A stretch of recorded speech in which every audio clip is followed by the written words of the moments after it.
Hi friends, welcome back.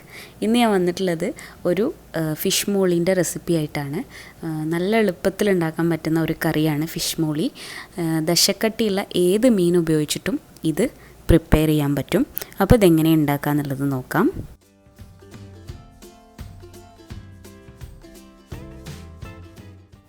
അപ്പം ഇതിന് വേണ്ടിയിട്ട് ഫിഷ് ഒന്ന് മാരിനേറ്റ് ചെയ്തെടുത്തിട്ട് ഒന്ന് ഫ്രൈ ചെയ്തെടുക്കണം. അതിന് വേണ്ടിയിട്ട് ഇഞ്ചി വെളുത്തുള്ളി പേസ്റ്റ്, മഞ്ഞൾപ്പൊടി, കുരുമുളക് പൊടി, ഉപ്പ് ഇത്രയും ചേർത്തിട്ട് കുറച്ച് വെള്ളവും ചേർത്ത് ഒന്ന് മിക്സ് ചെയ്തെടുത്തിട്ട് മാരിനേറ്റ് ചെയ്തെടുക്കുക.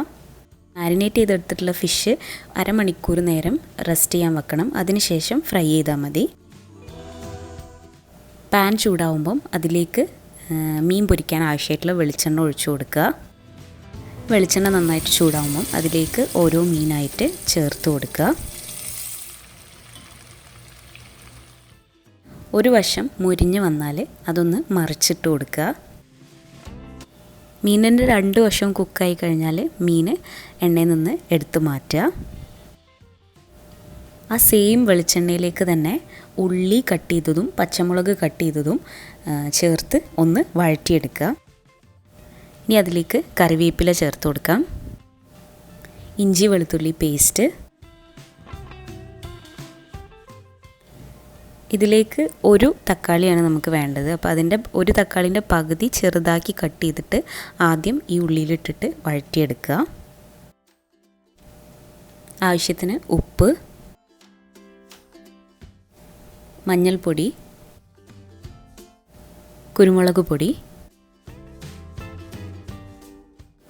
തക്കാളി ഒന്ന് നന്നായിട്ട് സോഫ്റ്റായി വരുമ്പം അതിലേക്ക് രണ്ടാം പാൽ കൂടി ചേർത്തിട്ട് മിക്സ് ചെയ്ത് കൊടുക്കുക. ഈ തേങ്ങാപ്പാൽ നന്നായിട്ട് തിളയ്ക്കുമ്പോഴാണ് മീൻ ചേർക്കേണ്ടത്. അപ്പോൾ മീൻ ചേർക്കുമ്പം ഉടയാതെ തമ്മിൽ മുകളിൽ വരാതെ ഇട്ട് കൊടുക്കുക. എന്നിട്ട് അതിന് മുകളിൽ തക്കാളി ഇട്ട് കൊടുക്കുക. മീൻ ചേർക്കുന്ന വീഡിയോ എൻ്റെ അടുത്തുനിന്ന് മിസ്സായി പോയതാണ്. അതിൻ്റെ മുകളിൽ നമ്മൾ നേരത്തെ ബാക്കി വെച്ചിട്ടുള്ള ഒരു പകുതി തക്കാളി കട്ടിയില്ലാതെ അരിഞ്ഞിട്ട് അത് ചേർത്ത് കൊടുക്കുക. തക്കാളി ചേർത്ത ശേഷം ഒരു 2 മിനിറ്റ് നേരം നന്നായിട്ട് തിളയ്ക്കാൻ വേണ്ടി വിട്ട ശേഷം അതിലേക്ക് കട്ടിയുള്ള ഒന്നാം പാൽ ഒഴിക്കും.